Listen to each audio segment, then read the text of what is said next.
this content is for kids. It's not for kids. Isn't that what I said? No, it's not for kids. If you are 13 years or younger, this is not for you. Do I have to kill somebody in order to actually make that point across? No, man, you don't have to kill Wait no a one. second. Oh, no.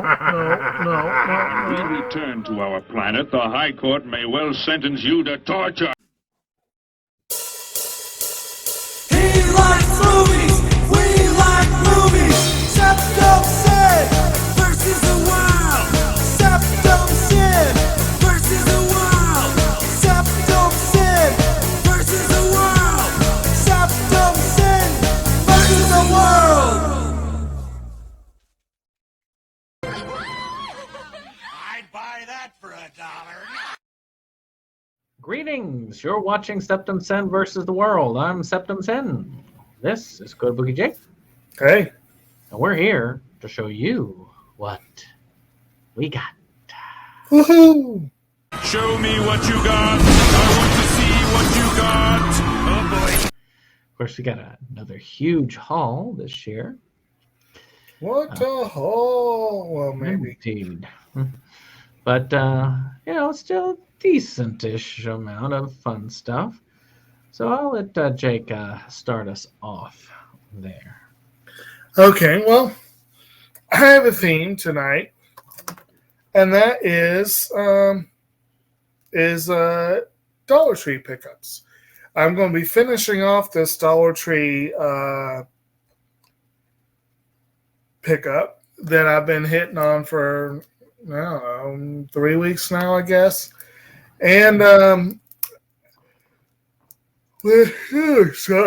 I said that they had a heck of a lot of Blu-rays compared to what I'm used to from Dollar Tree, I definitely wasn't kidding.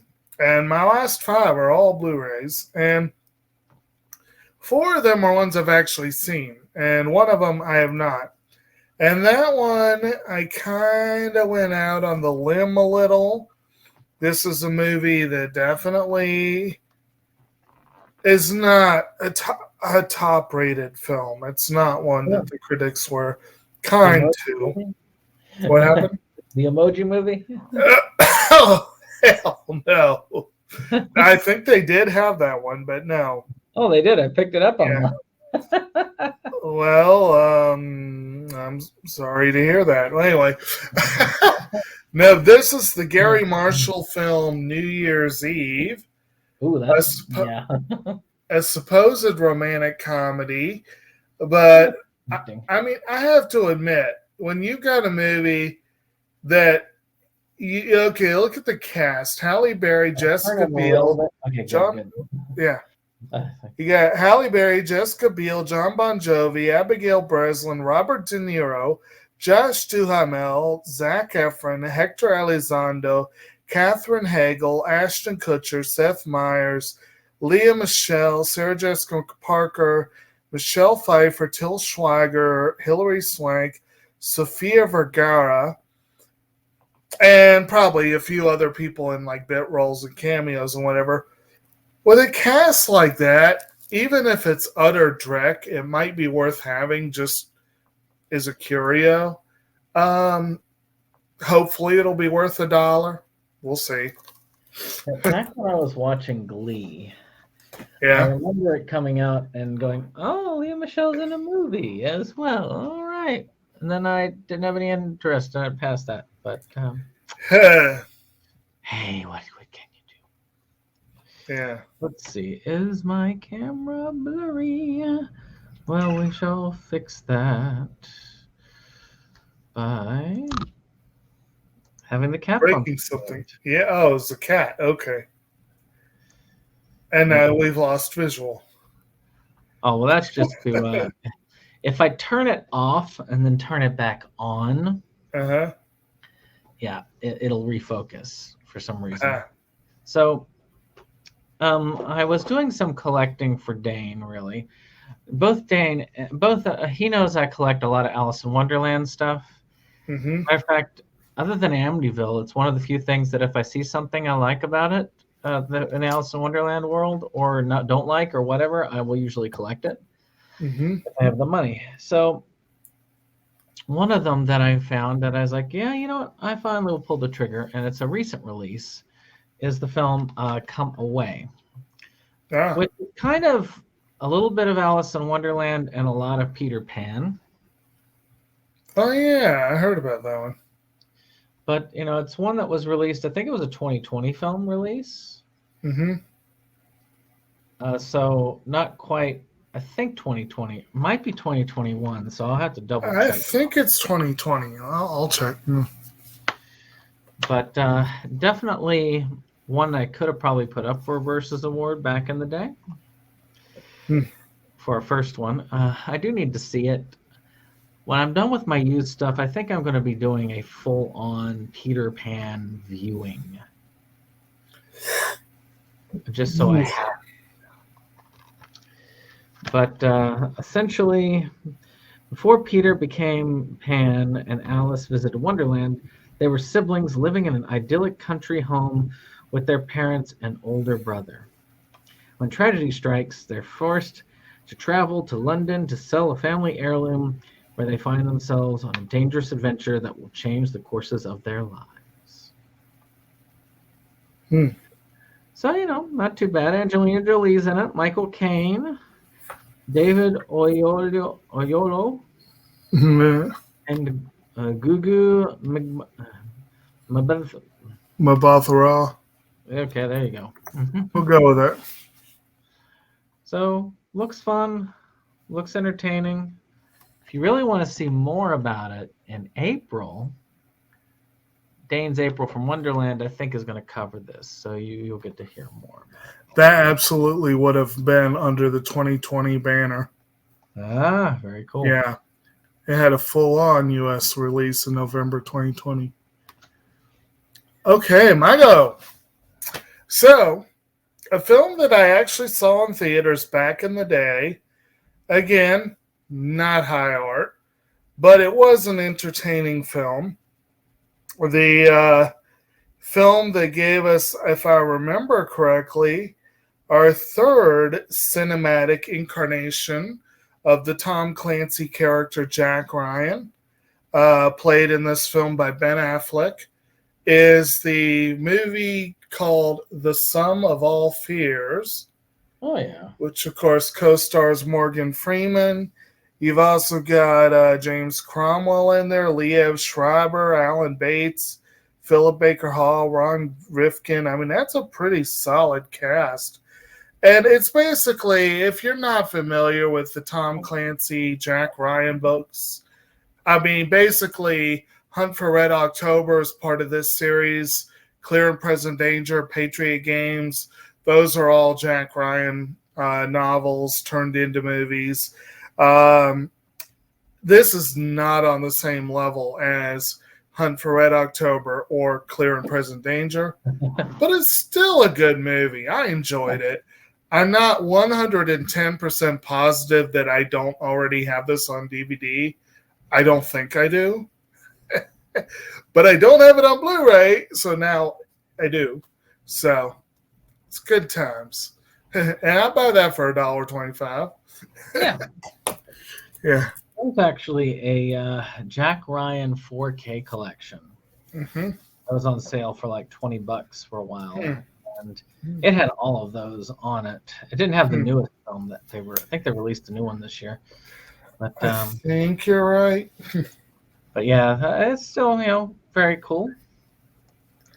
Isn't he played by Tom Cruise now, or am I getting that mixed up? Yeah, he's played by Tom Cruise. Yeah. For better, for worse. Well, I have a Dollar Tree pickup. Ooh. The Dollar Tree has a bunch of matter of fact, the only one I have on this list. I have one Animu, one Special, one Alice in Wonderland, one Dollar Tree pickup, and one I just want it in my collection because of. So let's talk about this one. It's a film called Normeal. Okay. Looks really good, doesn't it? Mm-hmm. Norman is struggling with multiple personalities. While he refuses to be held responsible for what Lyle does, Norm Lyle. I guess. Normile. He can't seem to stop from I'm sorry. He can't seem to stop him from killing people. Two detectives out on the trail. Norman must put an end to his own madness before it completely takes control. Sounds like fun. It's $1.25 or $1 whenever I got this. It looks interesting enough, and I may or may not keep it. Actually, no, wait. I didn't get this from Dollar Tree. I thought I did. This is actually from Atrosia. Those people who brought me their terrible Christmas special. Ah, your favorite. Yeah, so I will next time around Christmas. I'll have to just broadcast that and do a watch party with the group. Oh, won't that be nice? That makes it more interesting, if anything. And oddly enough, that also means I probably paid less than $1 for this. Nice. Okay, now something that obviously is going to be on the same level of entertainment and skill and just incredible craftsmanship is an Oscar Best Picture nominee that did end up winning for, I want to say, actress. It might have been support, but I want to say it was full-on actress. This actually was another one I saw in theaters, and it's a film directed by Denzel Washington and based on the award-winning play by August Wilson, and it's called Fences, one of several films in a series of plays by Wilson that Washington is producing. I believe the second in the series was Ma Rainey's Black Bottom. This one, of course, like I said, directed by Washington, stars him along with the very talented and Oscar-winning Viola Davis. You got some other folks in there too, Stephen McKinley and McKelty Williamson, a few other folks. Excellent film, but I was a little disappointed actually to see this in theaters, and honestly was very vocal that it should not have been up for Best Picture, simply because it really felt like I was watching a play, a really, really, really, really well done on location rendition of said play. But it was a cinematic portrayal of a play. And I'm sorry, I feel like Best Picture should be a little more involved in that. You know what I mean? It still is a damn good movie with some really solid performances. And I was very surprised to find it at Dollar Tree. And especially, like, if you look at that, it's got some good special features there. So, yeah, I would happily get that for $1.25, especially on Blu-ray. But that was one of the more pleasant surprises of that particular trip. Well, I'm gonna match quality for quality here. Right. I think you all remember when I got Freddy Got Fingered. And I didn't want necessarily that film because I thought it was great. But I wanted it because a film like that should be in a collection because just how bad it is. This is along that same lines. Matter of fact, I think it beats the offensiveness of Freddy Got Fingered. Really? It's a John Leguizamo film. Oh. Which, I mean, he's a pretty talented actor, so how bad can it be, right? Mm-hmm. It is a film called The Pest. I've heard of this. I don't think this film could actually be made today. I mean, essentially, it's got some Most Dangerous Game, or I think it's Most Dangerous Game vibes to it. Essentially, he is this annoying dude who does nothing but mimic offensive racial stereotypes. I mean that. He actually does the whole like buck teeth rendition of an Asian individual. He does blackface.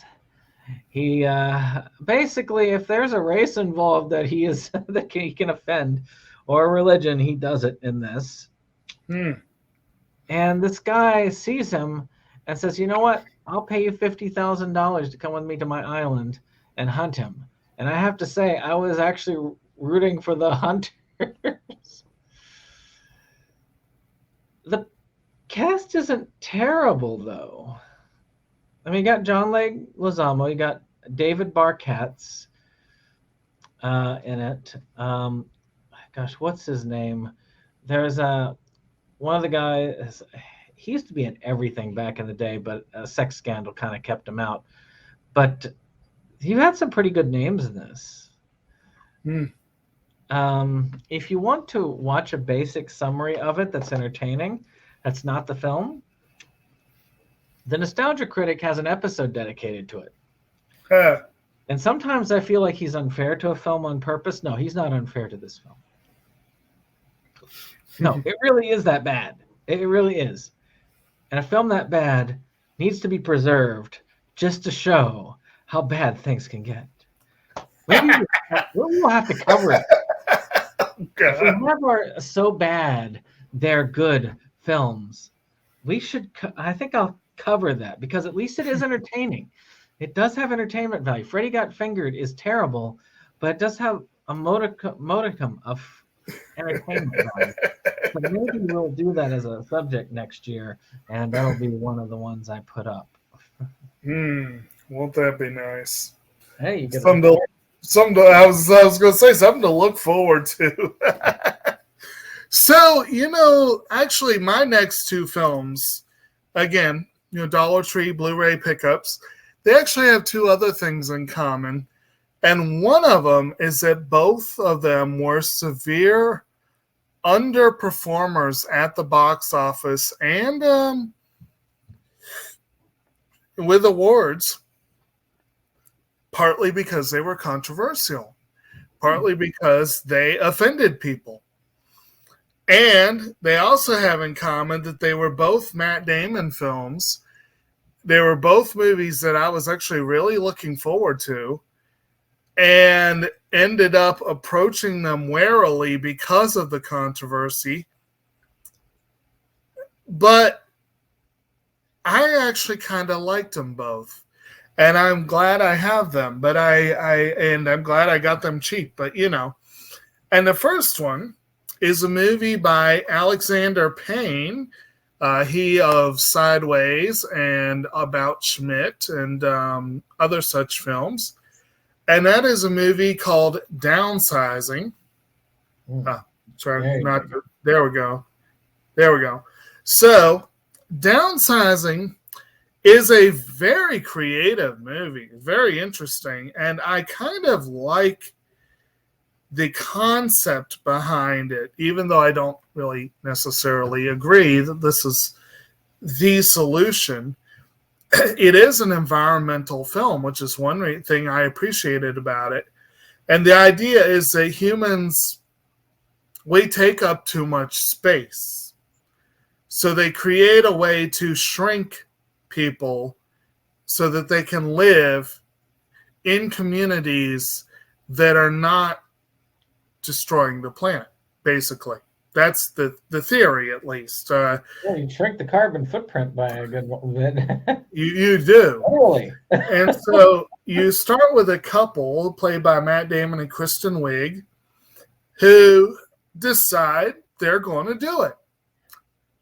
And she bitches out on him. That's not a huge spoiler. It happens early in the movie, but ugh. So, at any rate, you also got Christoph Waltz is in there and some other good folks. The big controversy had to do with Hong Chau, who is a supporting player in the movie, who is an Asian woman who comes off very much like the stereotypical dragon lady with pidgin English and everything. And it's an Alexander Payne film. And if you know anything about Alexander Payne, that just strikes as all kinds of wrong. But everyone involved with the film, including Chow, have insisted that the performance was not only one she was comfortable with, but one that she helped create. So this is probably an example of a film killed by wokeness, sadly. But it still does feel a little uncomfortable to see a character like that in a modern film. And it's kind of like, I'm going to take her at her word, but a lot of people couldn't. You know what I mean? But still, this is a really good, other than that little, not so little, controversy. And the fact that, of course, anytime you have an environmental film, there's going to be people poo-pooing it over, you know. Other than that, I thought this was one that should have gotten a lot more love than it really did.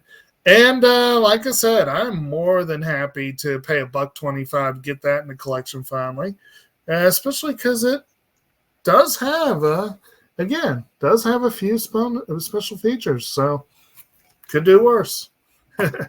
Indeed. So I've got an anime, an animu, or whatever you want to call it. Right, an animu.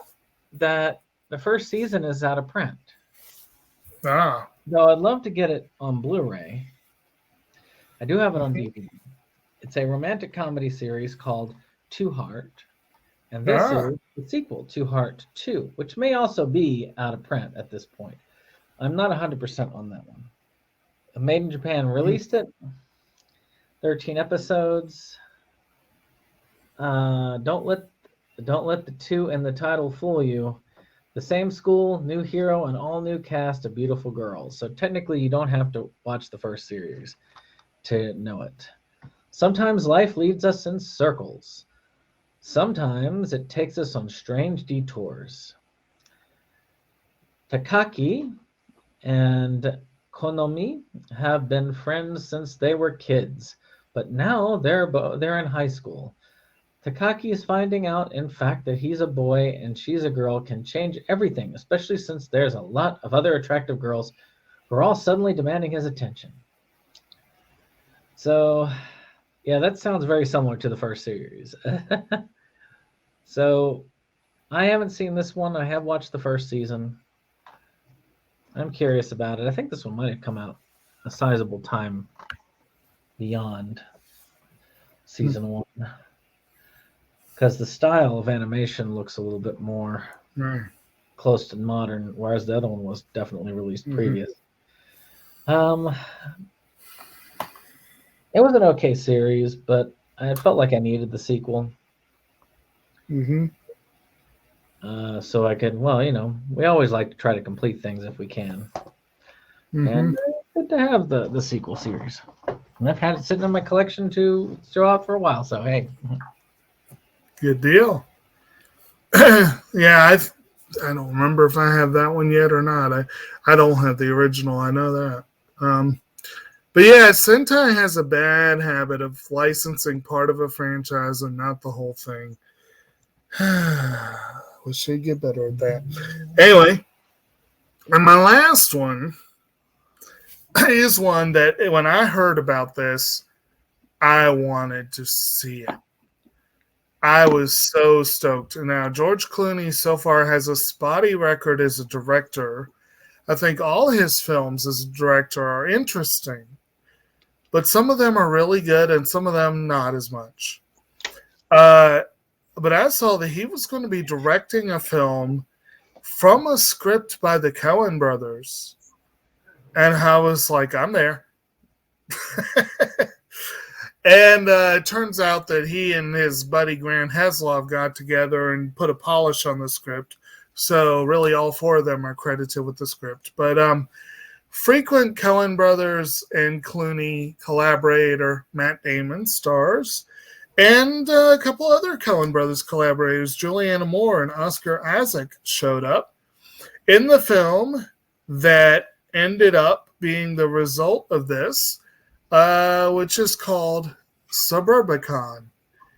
And you've also got music by Alexander Spa. I mean, just generally, the pedigree behind this is phenomenal. It's a dark comedy, like to the point where I'm sure a lot of people would watch it and go, that ain't funny. It's a very brutal, bloody, twisted, messed up look at human nature in suburbia. And I was a little disappointed because I was expecting genius and I got something that's just really good. But it is really good.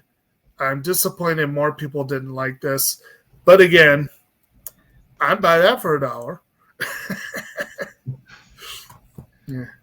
So I had more money back in the day when I ordered this, and I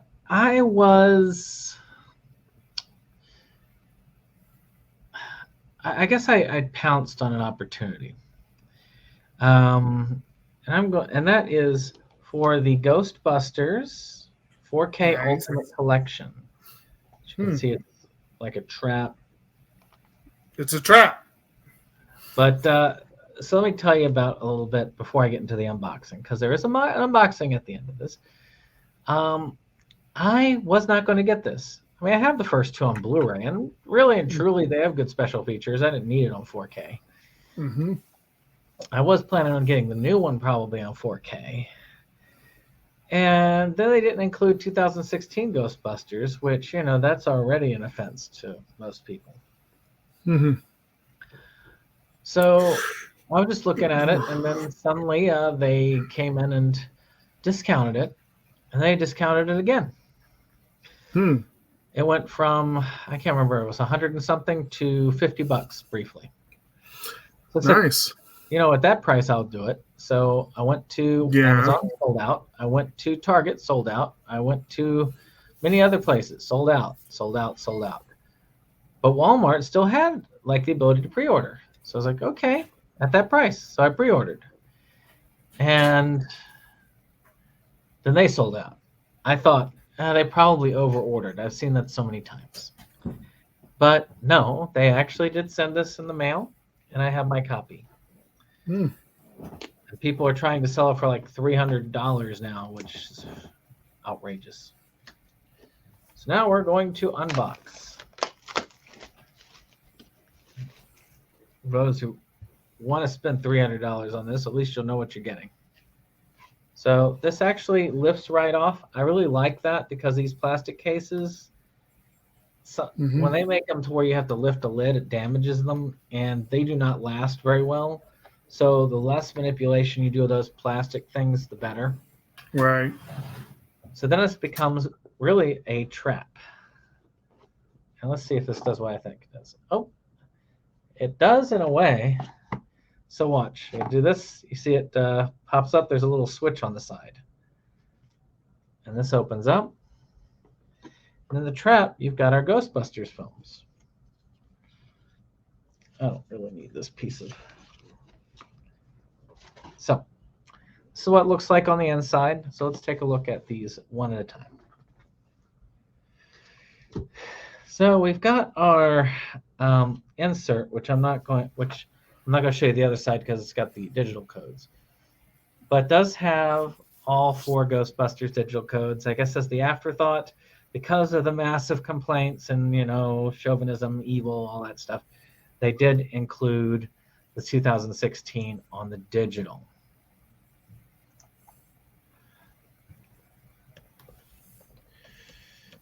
So that should be, it should be good if you're looking for that. I am keeping my Steelbook edition of that one, though, because I like the physical. It's a nice physical, and it's the only one I got on Steelbook, so it works out. So you've got this really cool-looking art book, Making Ghostbusters.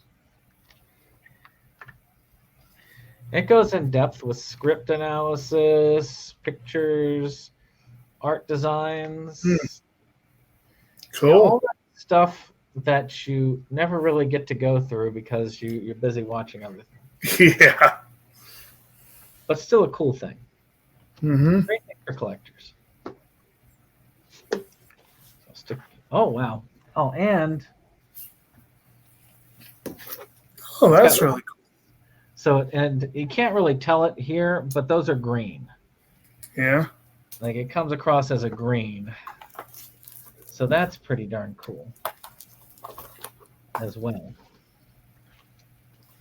So I'll put this back in. I did not real. Oh, because when the weight gets alleviated on it, it turns green. That's pretty darn cool. So, special features disc.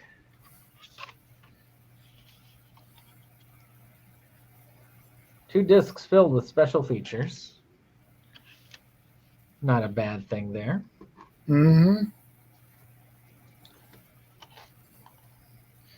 So this is the one everybody is looking for. Ghostbusters Afterlife. Of course, everybody wants this one. Of course, that's the slip, but this is the actual 4K regular release, and it comes with the regular 4K, stuff on it. So you'd be pretty much getting the same thing there, but you would be missing the 2 discs of extras that are on top of it. My cat is looking up at stuff. Like, cat, look up. That's what they do. Then we've got Ghostbusters 2. Well, you can tell. Vigo! Here's a Vigo! And of course, this is the new 4K of Ghostbusters 2. I like that cover. It looks pretty cool. Yeah, that's right. Knock it off of there. Yeah, that's what he wants. Yeah. And of course, this is what the thing looks like. And of course, you could get this too if you really wanted to, because it does have the Blu-ray edition of this, so you could still watch it. I'm not sure you'd want to pay what they're asking for it now. But $50 for these 3 is not bad. Yeah. Have to keep an eye out for that. And of course, the original Ghostbusters. Got Zool on the back. Zool. And this, of course, they've got it. So you've got several pretty cool things that come with these as well. You got special features on each of these discs. So this is kind of a special features extravaganza. Yep. So if you are a huge Ghostbusters fan, I know it's kind of sacrilege because I'm not really. I like some of the people like like Randy or Forrest. But still, that's quite a set there. That is, yeah. I'm going to put this back together. Although I do wonder the wisdom of having the bottom be the narrow part. It is weird. Yeah. Well, now it's back together again. Right. So Cool. yeah, over 20 hours of special features. Nice. So you could have Ghostbusters week. Yeah, one of these times I'm going to have to just do like a full-on Ghostbusters marathon. Right. And of course, in order to be proper, I will have to make the entire marathon. Ooh, no, okay, back in focus. It has to all be Ghostbusters 2016. Otherwise, I'm just being a hater. Let's go watch Ghostbusters 2016 4 times, and I can say I've seen it all. Well, everyone needs a hobby.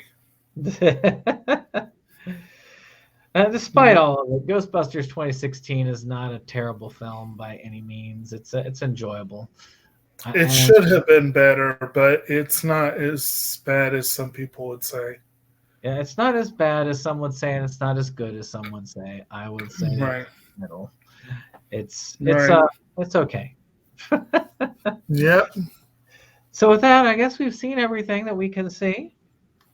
But if you like this, hit that thumbs up, hit that comment, hit that subscribe, and we'll see you on the next one.